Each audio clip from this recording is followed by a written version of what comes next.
Welcome to 9 to Thrive, Lead Generation Uncovered with Laura Burnett, geek and email marketing extraordinaire, and myself, Nikki Williams, business mentor. And we're here from the Thrive Business Academy to talk to you about lead generation. Laura and I are both passionate, super passionate, in fact, about telling you the truth about online business, making your online business journey super, super easy, and to support your lead generation, growth, and income. And today we're going to be talking about lead magnets, or more specifically about how to make your lead magnet irresistible. Because gone are the days, Laura, of really quick shortchanging. I'd say shortchanging people for email addresses. Would you agree? Like the ones where you will download someone's checklist and it looks awful. It's got something you could have Googled quite easily. And you're like, why did I download that? Yeah. It's not making like the best first impression. And we're about offering insane value and making great first impressions. Start as you mean to go on. And so, first of all, it's got to solve a real problem. Okay. So if your lead magnet doesn't solve a problem, or it says it does, but when they finally get it, it doesn't, what is your client or your client to be going to be thinking about it? Okay. So if it doesn't give them something they want and they need right now, if it doesn't give them a resolution to a problem they're having right now, then it's not going to attract the people, or it's not going to be making the best first impression.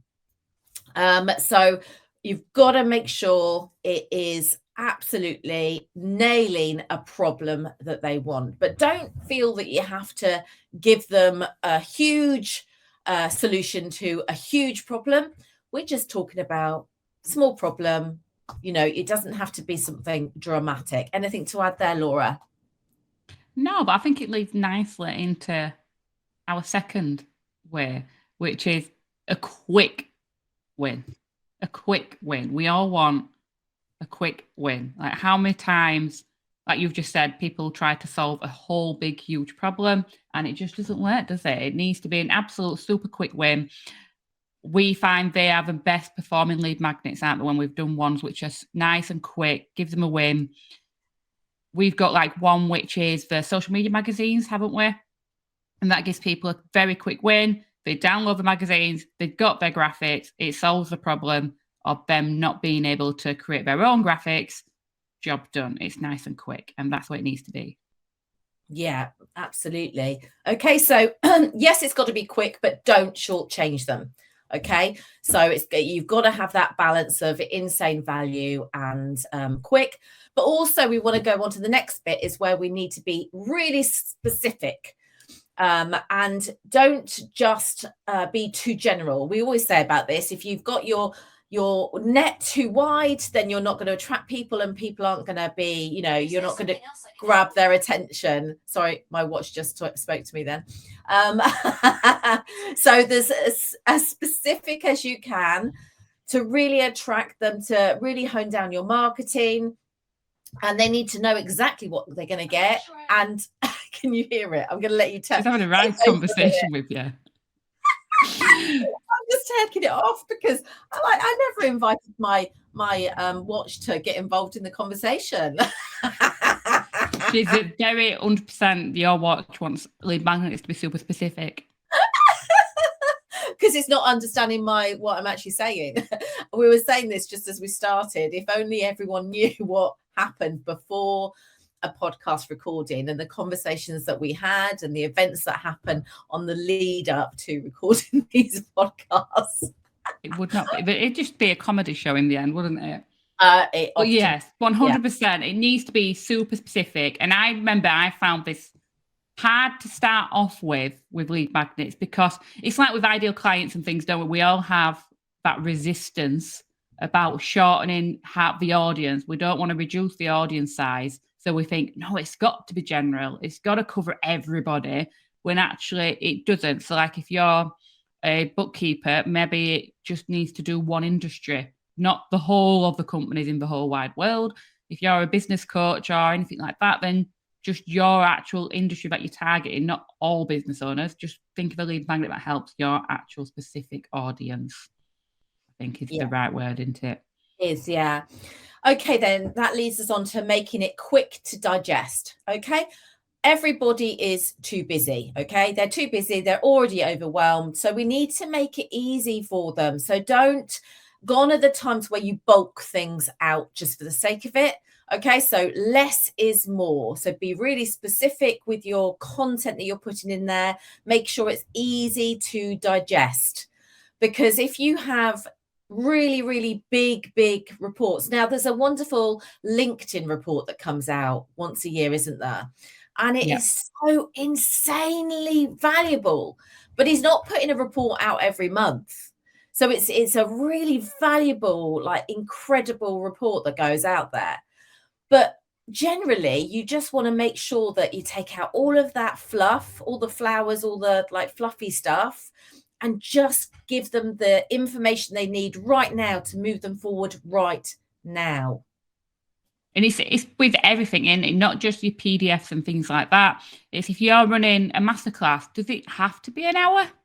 Could it be half an hour? And just think how many people would probably prefer to show up to half an hour, because I can have half an hour spare in my lunch break, compared to having a full hour. So you need to like think about the length. And we've just been doing some training ourselves, haven't we? Online and doing a course, and we both said how lovely it was that the videos were short.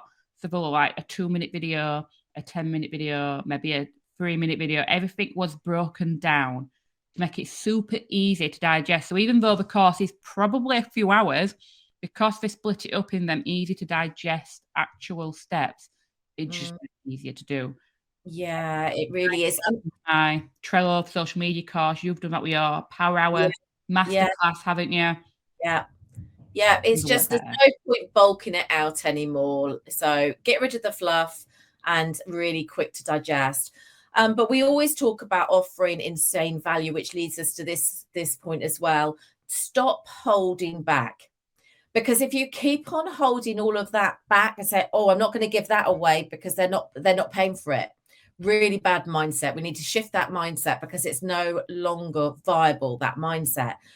Everything you do has got to be insane value, because there'll be some people that take stuff for free. There'll be some stuff that like dips their toe in the water and pays for stuff. And there's some people that will listen or read that high value content and still pay for you. Okay. So high value all the way.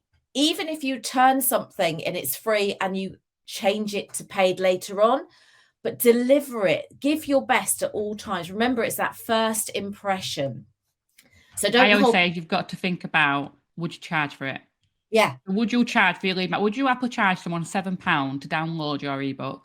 Or would you offer it set £7 for them to attend your masterclass, your webinar?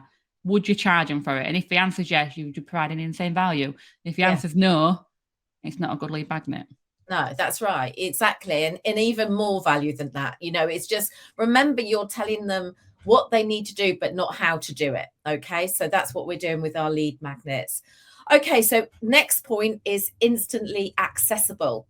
Okay. So people love instant gratification. So if they're putting their email address, they don't want to then wait for a week to receive something. They want to know that they're now going to go to their email to receive it, or they're going to be sent straight away to a Facebook group for that masterclass, or they're going to go straight to MemberVault to listen to an audio or watch a video. So it needs to be instant. So that means you need to have it automated. So you need to check your automation is absolutely nailed, and that all of it is seamless. Because if there's no point doing all of this marketing to get the attention, to get those leads, if you're not going to make the process instant. And can you add anything to that, Laura? Yeah, I've seen probably over the last year, actually, more people attempting, someone must be teaching it somewhere, the lead magnets, where you might give 9 tips for something, and so that someone requests it, and then actually what happens is you get 1 tip every day over the course of 9 days. That's not instant. Someone's just going to be like, no, not doing that. It's a ploy just to make people open emails over the 9 days, the dirty tactic. don't like dirty tactics, won't advise it. And it's boring. Let's just say it is boring. There's nobody that's going to be not busy enough to think, oh, I wonder when that email is going to drop in with number 3 tip. It's not going to happen. It's boring. It's taking up room in people's worlds, in their inbox. And people are already really, they've got too many emails already. What you're doing actually is you're going to give them a reason to unsubscribe. No, 100%. Okay, so the last point is making sure that you cover your expertise. What is your USP? What is that thing that makes you stand out from the crowd? Okay, so that is what you've got to be getting across in your chosen lead magnet, whether it's a PDF, a video, or audio, whatever it is, in your challenge, in your quiz. You've got to show what you stand for, what you are going to be known for. Okay, and this is going to make or break your relationship. So we've made that first great impression, we're going to give insane value, and we're going to show them why you're expert in your niche. Yes, and I've seen I think you've probably seen it as well, the last month or two, perfect example of people not doing this, where I have seen so many business owners offer lead magnets around ChatGPT. And that does not demonstrate your expertise. I've seen social media managers demonstrate how to use ChatGPT. I've seen coaches demonstrate it. I've seen people who just help people set up tech. I've seen people create graphics, show people about chat. That is not demonstrating your expertise at all. So don't just jump on the bandwagon. Yeah, it's just a new subject. So unless that's what you've always got to consider, is this part of my marketing strategy? Where am I leading them to with this lead magnet? That's another thing, isn't it? Is it's not the numbers game. I think we get stuck, don't we? We're like, oh, it's the numbers game. Let's play. Yeah. I need 10,000 subscribers. So if I do this, it's really popular right now. So loads of people are going to sign up. But then when you start emailing about your expertise, they're going to be like, I'm not bothered now. Well, people get confused. So you can easily confuse with your marketing. So again, it's being under your umbrella, sticking to your content areas, your content buckets, and stick to it. It's this shiny object syndrome. Oh, so-and-so leader in their industry is talking about ChatGPT. You're like, stop it. Move away from it. Stay in your lane. 100%. And I think that pretty much covers it all, doesn't it? So you've got 7 ways there that you can make your lead magnet irresistible. And I would always say, before you go and release any lead magnet, or even start creating a lead magnet, run it past these 7 ways. So you've got number 1, it solves an actual real problem. Number 2, it's a 1 quick win. And we mean 1, so we don't mean 2 quick wins, 1 quick win. It's super specific, number 3. Number 4, it's very easy to digest, nice and quick. Gone are the days where we've got an hour spare. Number 5, it's high value, provide insane value to that person who's downloading your lead magnet. Number 6, make it instantly accessible. And finally, number 7, demonstrate your expertise. And that brings us to the end of this episode.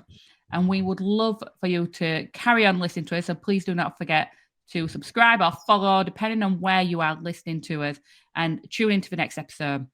And of course, you can find out more about me and Nikki over at the thrivebusinessacademy.com.